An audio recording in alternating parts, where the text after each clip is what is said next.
చంద్రబాబు నాయుడు గారు ఇది శ్వేతపత్రం అనాలో, అబద్ధాల పత్రం అనాలో, నిందల పత్రం అనాలో, కేవలం వైఎస్ఆర్ కాంగ్రెస్ పార్టీని, మా అధ్యక్షుడు జగన్మోహన్ రెడ్డి గారిని నిందలు మోపటానికి, అనరాని మాటలు అనటానికి అవకాశంగా తీసుకొని ఈ తంతుని, ఈ ప్రక్రియను కొనసాగించారు. ఎంత దారుణం అంటే పొగరు, కొవ్వు, ఉన్మాదము, మదము, అహంకారము ఇలాంటి పదజాలాలు వాడటం అంటే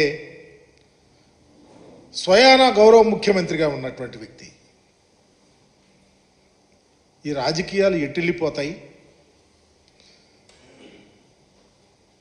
ఒకప్పుడు ముఖ్యమంత్రిగా లేవు, ప్రతిపక్ష నాయకుడిగా ఉన్నావు, ఈరోజు ముఖ్యమంత్రిగా ఉన్నారు. మీ నోటి నుంచి ఏ అక్షరం వచ్చినా దానికి అకౌంటబిలిటీ ఉంటుందని వారు గ్రహించాలని మీకు తెలియపరుస్తా ఉన్నా.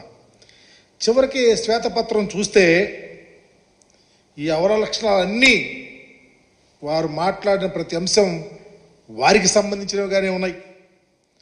దశాబ్దాల కొద్ది దోపిడీకి పాల్పడిన వారు, మోడస్ ఆపరేటివ్లో వ్యవస్థలను చేజెక్కించుకున్న వాళ్ళు, వ్యవస్థిగత కబ్జాలు పాల్పడేటువంటి వారికి సంబంధించినవే ఈరోజు పూర్తిగా కనిపిస్తూ ఉన్నాయి. ఆయనే ఈరోజు మళ్ళీ నీతులు చెప్తా ఉన్నాడు. చూస్తూ ఉంటే చాలా నవ్వేస్తూ ఉంది. గంటల తరబడి శ్వేతపత్రాన్ని విడుదల చేస్తున్నాడు చంద్రబాబు నాయుడు గారు. చివరికి ఒక్క ఆధారం కూడా చూపలేకపోయాడు. వారి ఆస్థాన మీడియాలో వచ్చినాయి, వాళ్ళ సోషల్ మీడియాలో నడిపినటువంటి వార్తలే శ్వేతపత్రాల్లోని అంశాలుగా రిలీజ్ చేయటం ఎంత దుర్లభమైనటువంటి పరిస్థితి ఉందో అర్థం చేసుకోవాలా. నేను చెప్పిన విషయాలు రికార్డులో లేవని, మాకెవరో చెప్పిన సమాచారం మాకు ఇస్తున్నామని, వాస్తవాలు మరి ఎగ్జిబిట్ చేయలేమని చెప్పి చివరికి మా అధికారులు కూడా కంపెల్ చేయలేకపోతున్నారని స్వయానా ముఖ్యమంత్రి గారే చెప్పటం ఈ శ్వేతపత్రాల అసలు రంగు బట్టబయలైంది. అయితే చాలా విషయాలు ఇప్పుడు సపోజ్ ఖనిజాల మీద, భూముల మీద, సహజ వనరుల మీద, గృహ నిర్మాణం మీద, ల్యాండ్ టైటిలింగ్ మీద చాలా విషయాలు డిస్కస్ చేశారు. ఉదాహరణకి దసపల్లా భూములు, విశాఖపట్నంలో దసపల్లా భూములు చంద్రబాబు నాయుడు గారి ఆస్థాన మీడియా ఆయన నిరంతరము దుష్ప్రచారం చేసి దసపల్లా భూములు ఏయో జరిగినాయి అని చెప్తా ఉన్నారు. దసపల్లా భూములు ప్రభుత్వానికి కావని కోర్టులో చెప్పాయి, సుప్రీంకోర్టే చెప్పింది. ఆ వ్యవహారంలో డెసిషన్ త్వరగా తీసుకొని కోర్టుకు సమర్పించాలని హైకోర్టు క్లియర్గా దాన్ని యాజ్ ఇట్ ఈజ్గా ఇంప్లిమెంట్ చేయమని చెప్తే దసపల్లా భూముల వ్యవహారం నిజంగా 2015లో తెలుగుదేశం పార్టీ హయాంలోనే సుప్రీంకోర్టు ఆనాడి అడ్వకేట్ జనరల్ వేణుగోపాల్ గారు రాష్ట్ర ప్రభుత్వానికి కూడా చాలా సూచనలు కూడా చేశారు. అది మర్చిపోతూ ఉన్నారు, వాటిని చంద్రబాబు గారు దాటవేస్తూ ఉన్నారు. ఈ భూముల విషయంలో దరిదాపు 64 మంది యజమానులు వచ్చి, అయ్యా ఆ భూములు ప్రభుత్వానికి కాదు మాయి, మేము కావాలని ఇచ్చామని చెప్పి ఆనాడు వచ్చిన విషయాన్ని మర్చిపోతూ ఉన్నారు. అయినా చంద్రబాబు గారు ఆరోపణలు చేస్తానే ఉన్నాడు. దారుణం ఏంటంటే కేవలం అబద్ధాలతో కాలం గడుపుతూ వాళ్ళ ప్రయత్నాలను కొనసాగిస్తూ ఉన్నారు. తప్పుడు రాతలు రాయటం, వాళ్ళ ఆస్థాన మీడియాతో మాట్లాడటం. నేను చెప్తా ఉన్నా, మీ పార్టీ ఆఫీస్ కూడా మీ హయాంలో తాత్కాలికంగా కట్టమని, తర్వాత వచ్చినటువంటి ఎవరి భూమి ఉందో ఎవరికి సంబంధించినటువంటి ఆ యజమానురాలు కూడా మాది భూమి అని చెప్పినటువంటి విషయాన్ని చంద్రబాబు గారు మర్చిపోతూ ఉన్నారు. ఈరోజు చూస్తూ ఉన్నాం భూ కబ్జాలని. నేను అడుగుతా ఉన్నా చంద్రబాబు నాయుడు గారిని, అయ్యా మీరు అధికారంలో ఉన్నప్పుడు మీ బంధు ఆనాడు ఆయన పార్లమెంట్ సభ్యులుగా ఉన్నారు ఎంవిఎస్ మూర్తి గారు, గీతం కాలేజీలో భూములు, ప్రభుత్వ భూములు దరిదాపు 38 ఎకరాల పైబడి అన్యాక్రాంతంగా ఆక్రమించుకున్నారని చెబితే నువ్వు నోరు మెదపలేకపోయారు. మీ పత్రికలు ఎక్కడా రాయలా. ఎందుకు రాయలేకపోయారు? ఎందుకు మాట్లాడలేకపోతా ఉన్నారు?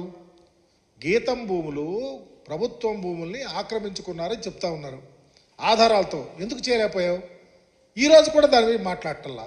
మా ప్రభుత్వం వచ్చిన తర్వాత 2 విడతలుగా ఒకసారి 19 ఎకరాల చిల్లర, ఒకసారి 4 ఎకరాల చిల్లర ప్రభుత్వం ఆధీనం చేసుకుంది. దానికి పూర్తి ఆధారాలు మా దగ్గర ఉన్నాయి. మరలా తర్వాత కోర్టు నుంచి నోటీసులు వస్తే ఆగిపోయినాయి. ఈ విషయాల్లో చంద్రబాబు నాయుడు గారు ఎప్పుడైనా మాట్లాడతారా? ఆ విషయం గురించి చర్చిస్తారా? ఎప్పుడైనా నిజంగా గీతం భూముల విషయంలో మీరు ఎప్పుడు ఇదిగో ఈ ప్రత్యేకంగా 19 ఎకరాలు ఫస్ట్ ఫేజ్లో, 4 ఎకరాల చిల్లర సెకండ్ ఫేజ్లో, తర్వాత కోర్టు ద్వారా ఆగిపోయింది. ఇంకా దరిదాపు 15 ఎకరాల దాకా ఉంది. దీని మీద మీరు మాట్లాడి డెసిషన్ తీసుకుని ప్రభుత్వం దీన్ని అన్యాక్రాంతంగా గీతం కాలేజీ భూములకు సంబంధించి అడుగుతారా? చంద్రబాబు గారిని కూడా అడుగుతా ఉన్నా. ఈ విషయం మాట్లాడరు. మాట్లాడితే విశాఖపట్నంలో భూములు కాజేశారు, విశాఖపట్నంలో భూములు కాజేశారా, ఏం చేశారనేది నీకు అధికారం ఉందిగా, తెలుస్తుందిగా. ఏ భూములు ఎలా కాజేశారు, ఏం చేశారనేది ఆ విషయాల్లో మాట్లాడరు.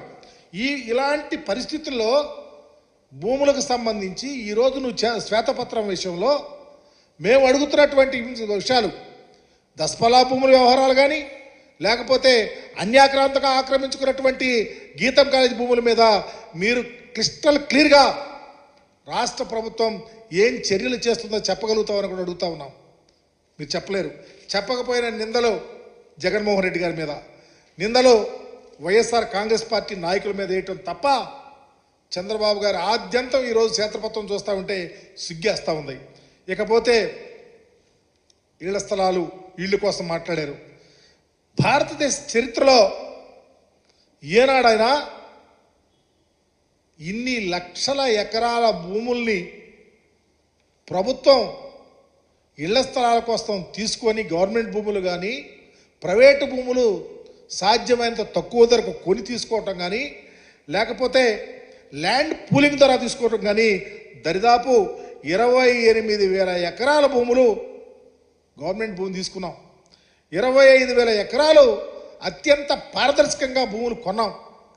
దరిదాపు 4,557 ఎకరాలు ల్యాండ్ పూలింగ్ దాకా తీసుకొని దరిదాపు 71,811 ఎకరాలను మేము పేద ప్రజలకు ఇళ్ల స్థలాల కోసం ఇస్తే, నువ్వు ఇన్ని సంవత్సరాలు మీరు ముఖ్యమంత్రిగా పనిచేశారు, ఒక్క సెంటర్నా పేద ప్రజలకు ఇలా ఇచ్చారా చంద్రబాబు గారు? చెప్పండి. దాని మీద మీరు ఇప్పటికీ ఇంకా తప్పులు జరుగుతూ ఉన్నాయి. ఎంత దారుణం అంటే, మీరు పేదవారికి